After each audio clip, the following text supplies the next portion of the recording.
بدن حیاتی کودکیشونه در یک سیف مگذروندن دختر چشم نمیکنه و هم میخه مگذشت روزو من تیره دوست میدارم میگفت دختر ای قفا نگاه طرفش میکرد نمیتونیست در چه گفته صبر طاقت میکرد باور میکرد دختر در بچه دایم توکل میکرد میگفت روزه میگم شکم کم شوخی میکرد خطیش تا خالی کنه دلش هر روز برای یک روز به دردی کنه نمیشید دختر دیگه کس دوست داشت نکی راضی نشید ای بین 3 سال گذشت بچرم خبردار شید دیگه برای درس خواندن پدرش راضی نشید بچرم اهمیت نداد برای نبودنش دختر هر روز خونی دل میخورد برای ندیدنش دیگه خیچه خپیدن نتونیست رفتگانش در گفت گپای درونی دلشه عاشق بدنش گفت دختر حالی هم غم میخوردگانش هم زیقش میکرد یگان خبری خوب نمیداد نکی طاقت میکرد یگان چیز دخترک امید کردن نتونیستی با همه کار راضی شید فقط خاطر عشق ای خطر دیده کمکی خبری بعد با اومد گفتم بچرم عاشق شده دیگه کس خشش آمده دیگه کس دلش داده الکه ای عاشق ندونسته آخی بچه غلامی دردونسته عشق کی دشمنی قلبه امروز دور ای رفیقه نمیخواستی خشیدن دردی دختر ایدم نصیب کرد حیات ایران دلگیر کرد که یک جا نشید به عشقش ایست کرد دردی دختره که به تقدیر خودشه تسلیم کرد Sabtyovuz از استودیوی شهرام مدیا دیگه نمیخواست عاشق شود دیگه باور نمیکرد آرزوهاش در دلش مردن دختر سر زنده میکرد دایم یک گپ در دلش میگفت که انتظارم گرچنده نخواست مرا نکی در نگاهش دارم دوباره قبولش دارم دیگه نموندک صبر مرا مثل تو آدمم برابری تو غم دارم نموندک دیگه حالم میخدار است با فریادم چند ساله که آرزو دارم که بینم او را در برم میخوای خونه رفتنش بخاطری کی بودی خفیرت کردنی آیلشون بخاطری چی بود میخواست دایم او را بینه بهانه بود خونه خشونه کی بچه ترسان نگفته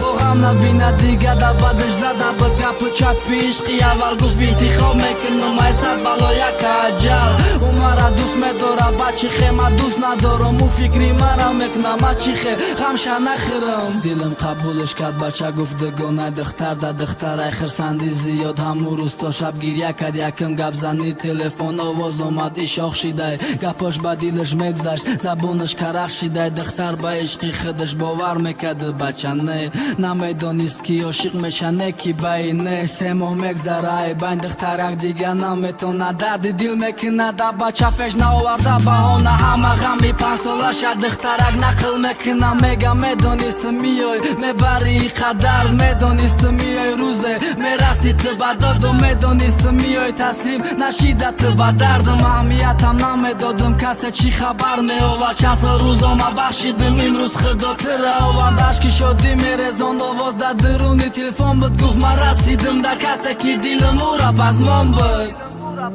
بچرم گفتم من بس های ما ایتیم تایما ما یک بار در عشق سوختم نمیخوام ترم سوزانم مقصدی بچه همی بود آرزوهای دختر دیدن حسیاتم نداشت در این مقصدش خوبی کردن بده که تمام بعضی وقت میدادش فرمان ترهی راست خدمان شاید خواستگار بشم شاید عاشق میشم شاید دوست دارم ندانم چند بار سنجش کرد بچه دختر خطای نکرد یکی حالی اما میخه دختر با گپی بچه راست به درک نداشت کی بچرم با اومدنش پس من به 2 سال گذشت بین در بشون نشید نفهمی دختر گو بچه که میخوام تره گیرم بزنی مرم قدی تو دوست داشتم مرم قدی تو غم دارم تو امروز نگفتم نکی بدونه در تو عاشقم چی خیده هم نزدیک بودم چی خیل دستای تو میلرزه چی خیل فراموش میکنم گپای تو خواه دردی مرم دل دارم مرم حق دارم کی دوست دارم مرم مثلی تی 2 سال شید شبا خواب ندارم مرم یاد میکنم تره وقت ایست کنم تنهایی مرم روزه نبینمت فریاد میکنم که جای چی خیارامی به شب تاریک ستاره در آسمان چی خی فراموش کنم او شب هستم پس ما نردش با مقصد آمدن هر دش ای هم دیگر راضی دختر گفت و چه میدونه پدر من میکنم راضی ای طرفی مشوبه نیسترم کمتر خطجی مونده کاری خیر دیر نمونم تا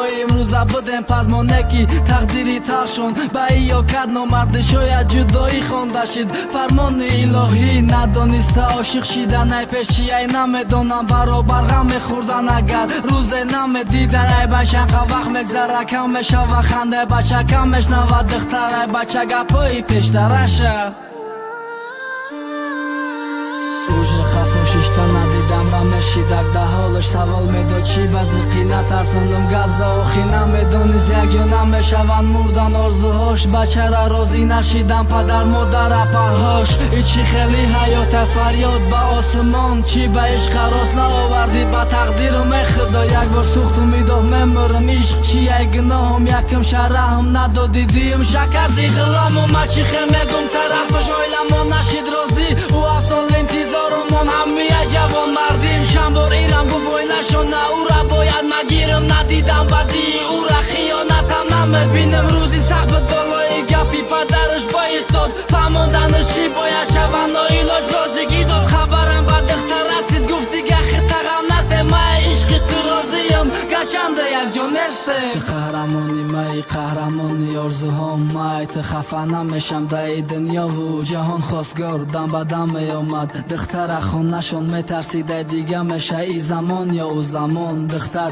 راضی نشید تا وقتی که خبرش دادن کسی را انتظار بدی اما پزنش دادن دنیا کلانی بده گردشی زیاد داره دنیا تو چی دنیایی نمیخواهی